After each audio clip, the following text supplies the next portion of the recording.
Thanks, Dylan. For a while there, this was a very ugly game for Alabama as they had only 74 total yards in the first half, and their first scoring opportunity came in the third quarter when they had a field goal attempt. Many Tide fans made the trip here to Indianapolis for Monday's national championship game, where Alabama will play Georgia here at Lucas Oil Stadium. Overall, a very sloppy game for Alabama as they allowed a season-high 100 points to Auburn tonight. Chelsea, one of the biggest question marks for Alabama this week has been whether or not defensive back Jalen Armour-Davis and wide receiver JoJo Earle will be able to suit up for tomorrow's game. Hey Gary, every year Alabama basketball hosts their annual Tide Tip-Off event to get fans excited for both the men's and women's basketball seasons. And after a year off last year due to COVID-19, fans were excited to see the event back last night.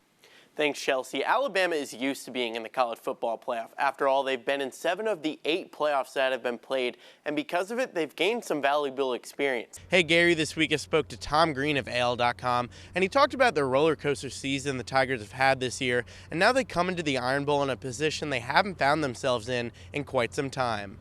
While the mascot window is a great tradition, Jones told me that it is only half of it. One of the employees gets to move the mascot from the victims in waiting side of the window to the fallen victim side of the window after each Alabama win, and they take great pride in the role. Former Alabama wide receiver Mac Hereford built a large social media following during his time at UA, and he said that had the rules been in place while he was at Alabama, it would have opened the door to numerous opportunities for him. But he's also a bit worried that this might actually distract athletes and in turn have a negative impact. There's brands that I would have loved to interact with in college, you know, for merch or doing something to help a brand out. But at the same time, that wasn't my main focus. Like, you know, it was always the field. So I just hope that players don't get wrapped up into it too much. Think about what money they could be making. You know, it could end up in people transferring. Some colleges, you know, you talk about in Alabama, Clemson, you're going to be more marketable for the most part. Hereford said that players who go to schools like Alabama are going to be at an advantage because of their success and the culture they've built. And former Alabama athlete Donnie Lee, who is both on the football team and ran track, agrees, saying that Coach Saban has actually been preparing his players for years. Coach Saban used to tell us incessantly that you are the CEO of your life. You're the CEO of your own company. And I think with the NIL, that's actually legal now. Like, it's actually legitimized that each student athlete has the opportunity to be their own CEO, to manage their brands, to develop their brands. Hereford and Lee were both confident that UA would do everything they could to help their student athletes and to also make the most of the new rules. And that is exactly what is happening. The University of Alabama has created what they are calling the Advantage, which is a program to help student athletes by giving them the tools and the education necessary to navigate NIL and to also help them build their personal brands. Reporting for WVUA 23 Sports, I'm Matthew Travis. Thanks, Gary. Last year, Alabama lost a superfan in Luke Ratliff, who many knew as Fluffopotamus, or Fluff for short. And with that, Crimson Chaos lost their leader, who got the student section involved at basketball games. But someone had to step up with Alabama's basketball's expectations through the roof entering the 2021-22 season, and that man is Blake Bullock. Yeah, no, it's crazy. I mean, it's a blast, you know, getting everybody to be loud and have fun and stuff like that. But it's more work than you would think, more work than I thought before. I just want us to, you know, stay loud, stay energetic, pack the house, you know, just make it a tough place to play overall. Bullock takes over the role left behind by his best friend Luke Ratliff, and he told me it's an honor to follow in the footsteps of Fluffopotamus. Oh, it's awesome. I mean, Luke was one of my best friends, and so to be able to follow him like that, it's incredible. It means a lot. Alabama is now 3 games into their season, and the student section has really made an impact on each of the Tide's games. So much so that Tide head coach Nate Oates recognized a group known as the Crimson Chaos following Alabama's win over Louisiana Tech.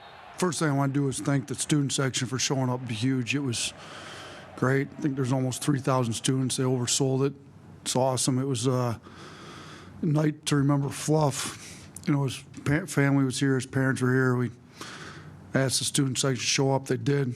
In addition to each home game, Bullock also told me he plans on going to nearly every Alabama road game, thanks in part to the Crimson Tide Foundation, who started the Luke Fluffopotamus Ratliff Memorial Fund, which assists the Crimson Chaos president in funding to every Alabama road game, as well as promotional items for each Alabama home game. Reporting for Crimson Tide Kickoff, I'm Matthew Travis.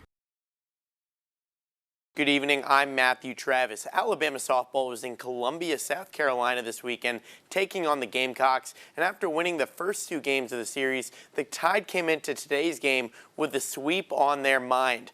Good evening, I'm Matthew Travis. Alabama basketball was at home this evening, playing a third top 5 opponent in the last 7 days. This time it was the Kentucky Wildcats.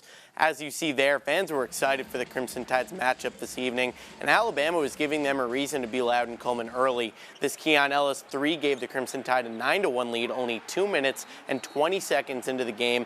Good evening, I'm Matthew Travis. Yesterday we saw the Alabama Crimson Tide beat the #1 team in the nation, and today the Tide became the #1 team in the nation. After the win against the top-ranked Georgia Bulldogs in the SEC Championship, Alabama took over the top spot when the college football playoff rankings were revealed this afternoon.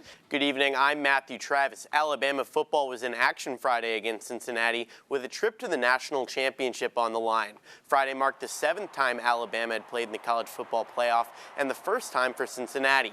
Alabama got the ball first and capitalized as they capped off an 11-play 75-yard drive with an 8-yard touchdown pass to Slade Bolden.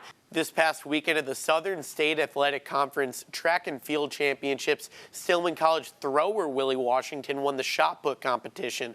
It's one of 4 conference titles that the Tigers captured at the meet, but that is just part of the story. Washington dedicated his performance in memory of his mother, Krishan, who passed away suddenly and unexpectedly last month. Washington took the time to cope and grieve that he needed, but he also knew that he needed to return and compete because that is what his mother would have wanted.